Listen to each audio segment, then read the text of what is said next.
पिछले दिनों भारत को लज्जित होना पड़ा, शर्मिंदा होना पड़ा। पूरा विश्व जिसके मन में एक छवि है भारत की, और वो अच्छी छवि है, पूरा विश्व हैरान रह गया कि भारत के सत्तारूढ़ दल के नफरती चेहरों से, उनके नफरती बयानों से और प्रधानमंत्री की चुप्पी से, और कई सालों की चुप्पी, 8 सालों की चुप्पी, गृह मंत्री चुप और विदेश मंत्री चुप, और ये तीनों, मुझसे ज्यादा आप समझते हैं, तीनों को बोलने का शौक है। ऐसा नहीं है कि बोलने का शौक नहीं है।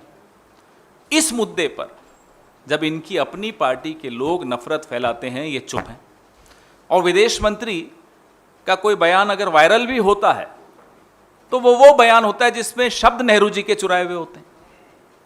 लेकिन इस मुद्दे पर विदेश मंत्री चुप, पढ़े लिखे व्यक्ति हैं फिर भी चुप। पूरा विश्व देख रहा है कि ये चुप हैं। पिछले 7 वर्षों में इस देश के विपक्ष ने, इस देश के प्रबुद्ध नागरिकों ने, इस देश के बुद्धिजीवी वर्ग ने और इस देश में जो बचा खुचा स्वतंत्र मीडिया है उसने बार बार याद दिलाने की कोशिश की, सलाह देने की कोशिश की, प्रधानमंत्री को ये आभास दिलाने की कोशिश की कि ये देश विविधताओं का देश है, बहुत विशाल देश है, इसको छोटे दिलो दिमाग से नहीं चलाया जा सकता। कई ऐसे मौके आए जब इसी मंच से हमने आगाह किया, चलिए हमसे तो आपको प्रधानमंत्री जी नफरत है, लेकिन इस देश के रिटायर्ड ब्यूरोक्रेट्स हो गए, समझदार लोग हो गए, जिन्होंने इस देश को बहुत भली भांति समझा है, वो लोग हो गए, वह सब आपको सलाह देते रहे। आपने न कुछ सुना और न कुछ बोला। आपका एक तोता मीडिया है, उस तोता मीडिया को आपने माध्यम बनाया और उस तोता मीडिया के माध्यम से आपने हम जैसे तमाम लोगों को, बुद्धिजीवी वर्ग को, विपक्ष को अलग अलग उपाधियों से विभूषित किया, उनको चुप कराने की चेष्टा की। अवार्ड वापसी गैंग, टुकड़े टुकड़े gang, Khan market gang, anti nationals, ये तमाम उपाधियों से आपने विभूषित करने की कोशिश की और उनको चुप कराया, मुहिम छेड़ दी उनके खिलाफ। और आज यह परिस्थिति पैदा हो गई कि विदेशी मुल्कों की घुड़की पर आप तुरंत कार्रवाई कर देते। अपने देश से आवाजें उठती, उनको दबाते हैं, बाहर से आवाज उठी और आपने कार्रवाई की। और कार्रवाई क्या की? अपने ही दल के अधिकृत प्रवक्ताओं को फ्रिंज कह दिया। फ्रिंज का हिंदी न प्रणव भाई को मालूम है, न संजीव भाई को मालूम।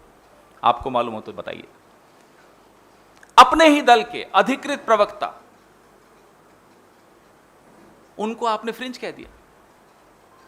आप कैसे फ्रिंज कह सकते हैं, हमें तो यह नहीं समझ में आता। आप भी तो इन्हीं रास्तों से गुजर कर यहां तक पहुंचे, यही गलियां थी जिनसे आप गुजर के यहां तक पहुंचे हैं मिस्टर मोदी। आप नहीं किसी को फ्रिंज कह सकते। आज आप फ्रिंज कह भी दें, कल यही नुपुर शर्मा, यही नवीन कुमार जिंदल आप ही की पार्टी द्वारा मुख्य धारा में लाए जाएंगे। कल का फ्रिंज आज का मेन स्ट्रीम है, आज का फ्रिंज कल का मेन स्ट्रीम बनेगा। हम आपके भाषण नहीं भूले हैं प्रधानमंत्री जी। सितंबर 2002 खैरलांजी गुजरात, उत्तर प्रदेश 2017 शमशान कब्रिस्तान, दिसंबर 2019 कपड़ों से पहचाने जाते हैं। ये वक्तव्य आपके हैं। आपको मैं याद दिला दूं, ना केवल आप उन्हीं रास्तों से गुजर कर यहां तक पहुंचे हैं, आप आज भी वक्त आने पर उन्हीं रास्तों पर चले जाते हैं। आज जो आपके नवरत्न पूरे देश में जो गुल खिला रहे हैं, जहर फैला रहे हैं, मत भूलिए वक्त आने पर जब विदेशों से प्रतिक्रिया बंद हो जाएगी, यह सब नवरत्न फिर से स्थापित हो जाएंगे, फिर से जहर फैलाएंगे, फिर से गुल खिलाएंगे। क्योंकि विदेशी मुल्कों ने गोली मारो वाले वक्तव्य पे कोई प्रतिक्रिया नहीं दी, आज वो व्यक्ति आपके केंद्र में मंत्री है। लेकिन इन दोनों पर प्रतिक्रिया आई तो आपने उन्हें सस्पेंड कर दिया। आपको भी लोग देख रहे हैं, पूरा विश्व देख रहा है, मत भूलिएगा। आज आपकी गलतियों का खामियाजा देश भुगत रहा है। जो काम विश्व के अनेक देशों को भारत के खिलाफ लामबंद करने का जो काम पाकिस्तान 70 साल में नहीं कर पाया, आपने 7 सालों में करके दिखाया।